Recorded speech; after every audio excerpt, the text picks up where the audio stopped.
Red Dragon, a fantasy RPG, par Workhorse RPG Studio, écrit par Scott Myers, est un petit livre de jeu de rôle qui a beaucoup de cœur.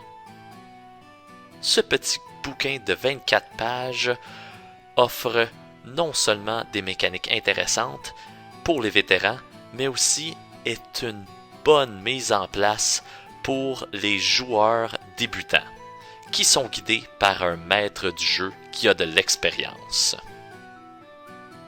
Vous dites assurément que 24 pages n'est pas assez pour faire un bon jeu de rôle. Mais non. C'est tout le contraire parce qu'il a coupé dans le gras et il a accentué l'information nécessaire pour faire quelque chose d'adéquat et bien balancé. L'auteur est un maître qui a écrit plusieurs autres versions de OSR RPG auparavant, et celui-ci est tout aussi bien détaillé, même s'il y a seulement quelques pages. Premier avertissement.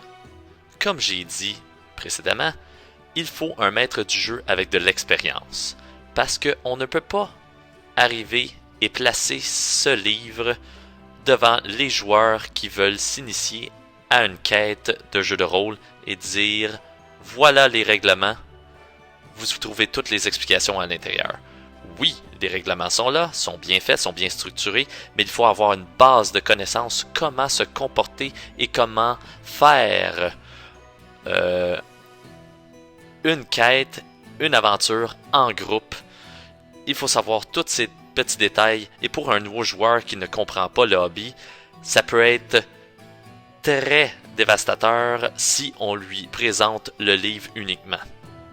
Mais si on présente le livre en jouant au jeu, en lui expliquant les bases des jeux de rôle, comment créer un personnage, comment faire pour utiliser les dés, et aussi comment écrire les détails sur une fiche du personnage, et simplement comment s'amuser dans un univers fantastique, c'est un gain majeur. Ce livre peut être quelque chose pour débarrer la porte de l'imagination des jeunes joueurs ou des gens qui ont tout le temps été un peu, je pourrais dire, désintéressés par le hobby, mais qui voulaient toujours essayer une partie. Les règlements de base sont assez faciles et ceux qui ont une expérience avec les vieux jeux de rôle des années 70 et 80 vont avoir un merveilleux temps juste scruter les pages pour l'information qu'ils désirent. En gros, il y a les 6 statistiques qu'on connaît bien, la force, la dextérité, constitution, intelligence, charisme et sagesse. Mais, comment que ça fonctionne, c'est qu'on attribue des dés, oui, des dés, aux caractéristiques qu'on veut. Donc, vous avez le choix à soit placer pour l'aspect physique, c'est-à-dire force, dextérité, constitution, soit vous placez un D6 dans chaque caractéristique, ou un D8, un D6 et un D4.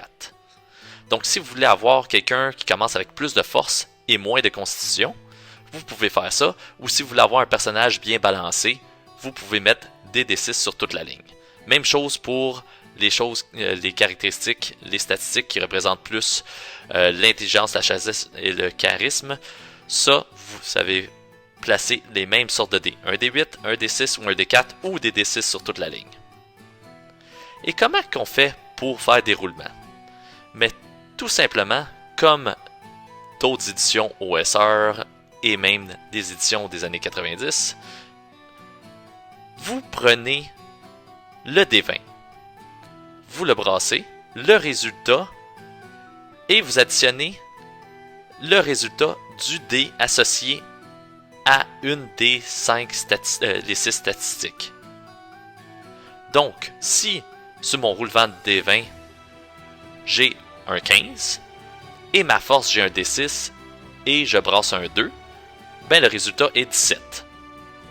Donc, les statistiques, en tant que telles, servent à battre le niveau de difficulté mis en place par le maître du jeu. C'est quelque chose d'extrêmement simplistique, mais à la fois tellement agréable.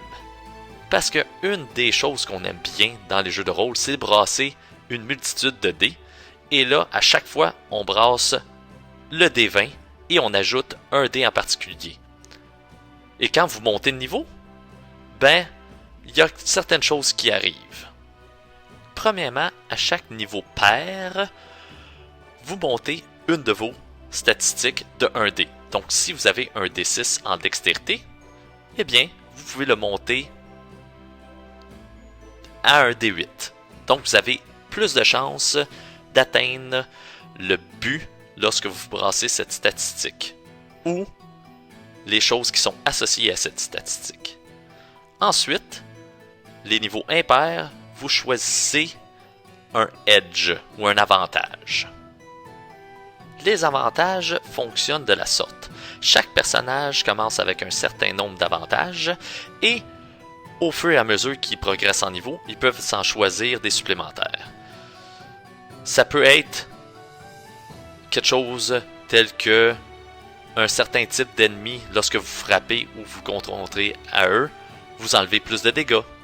Vous pouvez être celui qui est difficile à tuer, c'est-à-dire que lorsque vous êtes à terre à 0 d'énergie, c'est plus facile de vous remettre à vie, de vous revigoter pour retourner au combat.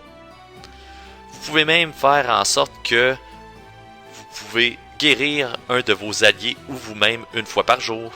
C'est tous des petits avantages que chaque personnage peut trouver intéressant au début. Et en plus, ils ont une liste de 12 avantages, des edges, que vous pouvez prendre ou vous pouvez en créer vous-même avec le maître du jeu.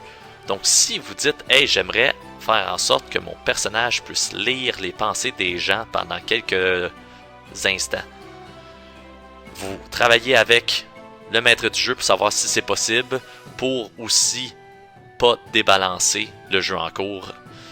Et c'est une mécanique que je trouve très intéressante. En parlant de tout ça, les statistiques des personnages, c'est-à-dire les 6 statistiques qu'on retrouve partout dans les anciens jeux de rôle qui sont établis ici, ont une influence sur toutes les mécaniques du jeu. Prenons par exemple la force. C'est fait pour soulever des choses pesantes, débloquer des portes coincées, ces choses-là. Mais aussi, c'est fait pour attaquer en mêlée. La dextérité, elle, c'est pour l'agilité, éviter des pièges, mais aussi pour attaquer avec des armes à distance, etc. Donc chaque statistique a une présence même dans tous les jets de dés pour des épreuves dans le jeu. Ce n'est pas un petit bonus que vous avez ajouté, non.